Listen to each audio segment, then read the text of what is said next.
All right, so step 2. So we said determine your transaction entry method. So there are 2 different types of ways that you can track transactions. There are single entry. So let me take a step back. This is a little bit of accounting. So bear with me. But bookkeeping is a little bit of accounting, but I'll try and make it as simple as possible. But if it's not clear, please just stop me and I'll clarify. We will have some examples to kind of go over the difference between single entry and double entry as well.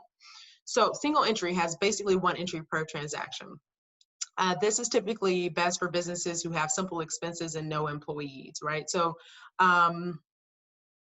a couple of you mentioned that you were just starting out. So for those businesses that are just starting out, if you haven't really been doing bookkeeping just yet, if you don't, like I said, if you don't have employees, this might be for you. For the one who, for a participant that has, you know, the employees and all of that, I'm pretty sure, and if you're already using software, I think you mentioned, pretty sure you're already doing double entry. And so, double entry has 2 entries per transaction, right? So most useful for a more complex business that has employees, that's been in business for a few years, has a lot of transactions, and you're also potentially tracking inventory. And basically what it means is it's basically how you will log your transactions into your bookkeeping tool, whatever that tool may be. So this is an example of single entry versus double entry. So I use the example of like a printer purchase. So under the single entry method, if you purchase a printer for $200, you would put that to the account of your cash and it would be a credit for $200. And that's it, right? Because it's single entry. 1 transaction per, 1 entry per transaction. So the purchase of the printer is 1 entry.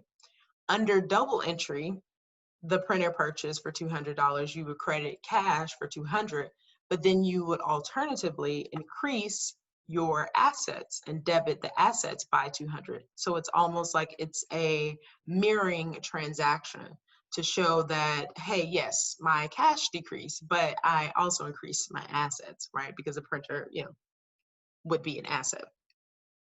So keep in mind that, because I know this is where we kind of talk about credits and debits.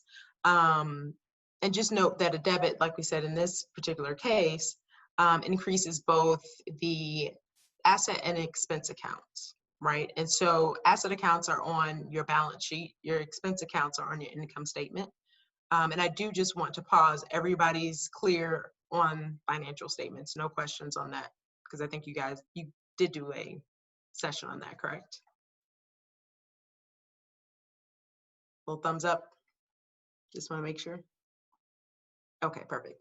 So, so yeah, and then the credit increases your revenue, your liability, or an equity account. So that's why, yeah, the credit to the cash is a decrease in the cash, but the debit is an increase in the asset.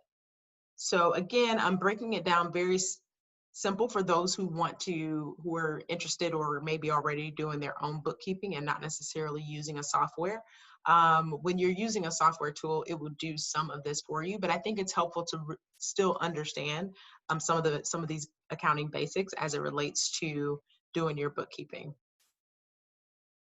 And I have another example. So let's say, for example, we have a $1,500 total sale with a 50% deposit of cash and the other 50% to be paid upon completion.